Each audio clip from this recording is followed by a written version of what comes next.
South Africa has been thrust into a state of deep political unease following explosive claims that an arrest warrant has allegedly been issued for the Minister of International Relations and Cooperation, Nelly Pandor. A development that has sent shockwaves through diplomatic circles and the upper ranks of the African National Congress. What initially circulated as quiet speculation among insiders has rapidly escalated into a full-blown national crisis, leaving President Cyril Ramaphosa and senior ANC officials reportedly stunned and struggling to contain the fallout. According to multiple confidential sources said to Becluse to the matter, the alleged warranties linked to irregularities surrounding foreign negotiations and secretive financial arrangements that may extend far beyond a single individual, potentially implicating powerful figures within government. The story, once confined to murmurs behind closed doors, spread with alarming speed through political corridors late into night, triggering a series of emergency meetings by the ruling party that reportedly continued into the early hours of the morning. One source familiar with events at the Union buildings described the atmosphere as tense, chaotic, and charged with disbelief, painting a picture of a leadership caught off guard by the magnitude of the allegations. President Ramaphosa, said to have been briefed by senior security and intelligence officials, was reportedly visibly shaken and deeply unsettled by the information presented to him. A high-ranking government official, speaking anonymously, conceded that Noon had anticipated a crisis of this scale, especially involving someone long viewed as the face of South African diplomacy. For years, Pandor has symbolized the country's international engagement. And if the claims prove accurate, the damage to the ANC's credibility both at home and abroad could be severe and lasting. As news of the alleged warrant spread, anxiety reportedly took hold within the ANC's top structures, with many senior members seeking urgent legal counsel amid fears that the disclosures could expose wider networks of international dealings involving other officials. Some party figures allegedly pressed for the president to address the matter swiftly, warning that silence could allow the situation to spiral beyond his control. While emotions inside party headquarters ran high as factions debated the best course of action, loyalists rushed to Pandor's defense, arguing that she was the target of a politically motivated campaign driven by foreign interests, seeking to undermine South Africa's independent foreign policy stance. At the same time, others within the party privately acknowledged that the allegations might be far more serious than initially assumed, cautioning that this could mark the beginning of a far-reaching diplomatic scandal that would thrust the country into the global spotlight for deeply troubling reasons. Opposition parties wasted little time seizing on the controversy, with both the Democratic Alliance and the Economic Freedom Fighters calling for a special parliamentary sitting to debate the claims and demand clarity from the executive. One opposition spokesperson argued that if the reports were accurate, the president owed the nation a clear and honest explanation, insisting that South Africans had a right to know whether their highest-ranking diplomats were entangled in international criminal proceedings. Beyond the halls of power, the story ignited a fierce reaction online where social media platforms erupted with anger, disbelief, and frustration.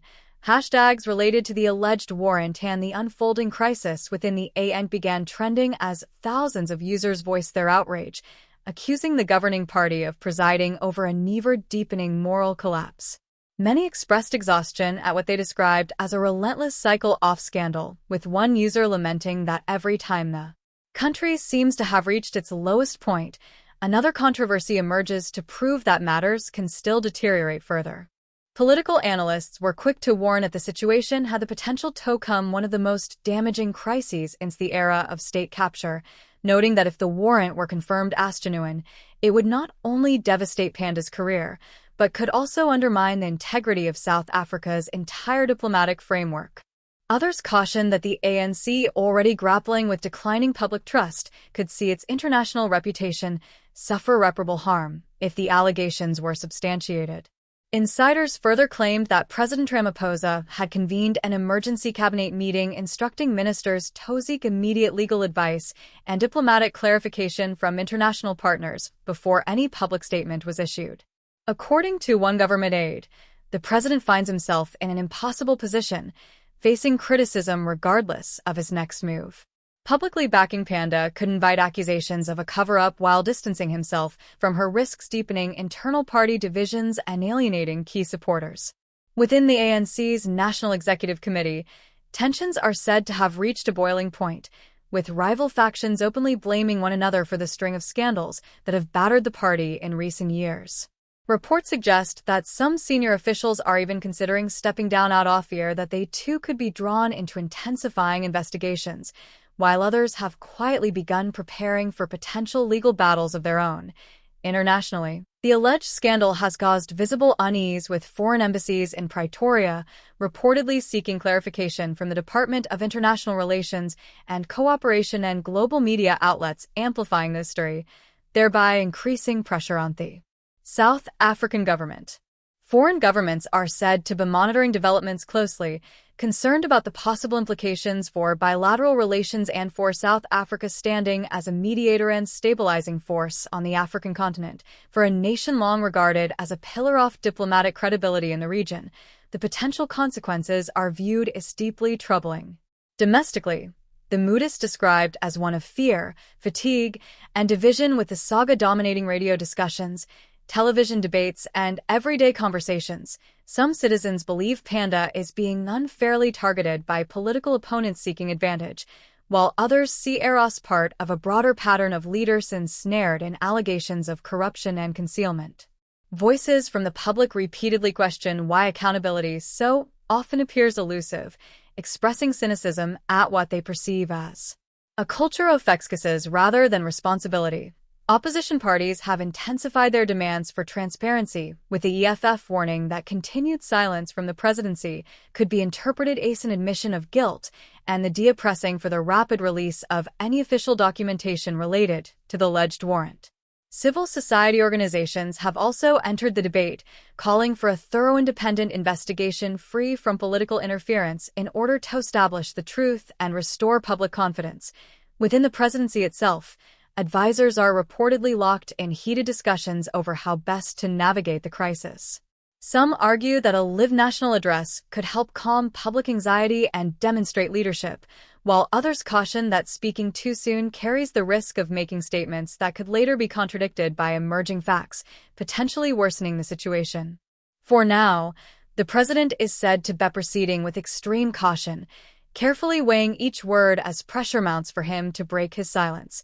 Political commentators suggest that the unfolding crisis could come to define Ramaphosa's presidency, noting that he rose to office on promises of reform and a renewed commitment to combating corruption. How he responds, they argue, will test not only the sincerity of those pledges, but also his ability to hold together a deeply fractured party. As dawn broke over Pretoria, a sense of anxious anticipation reportedly hung in the air, with journalists and television crews positioning themselves outside government buildings in expectation of an official statement.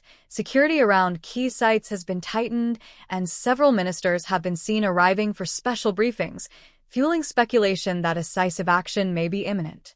Yet despite these signs of activity, uncertainty continues to grip the ANC.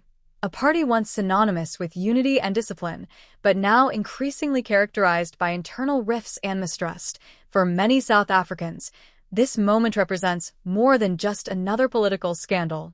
It is seen as a critical juncture in the nation's moral and political journey. Around dinner tables and in workplaces, a single question echoes repeatedly. Is this the beginning of an international scandal that could finally break the ANC?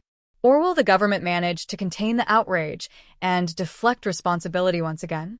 Whatever the ultimate outcome, the stakes have really been higher, with the ruling party teetering in the edge, the president under unprecedented strain, and the country watching history unfold in real time, uncertain whether the end will bring redemption or deeper collapse as the silence from its leaders grows heavier by the hour.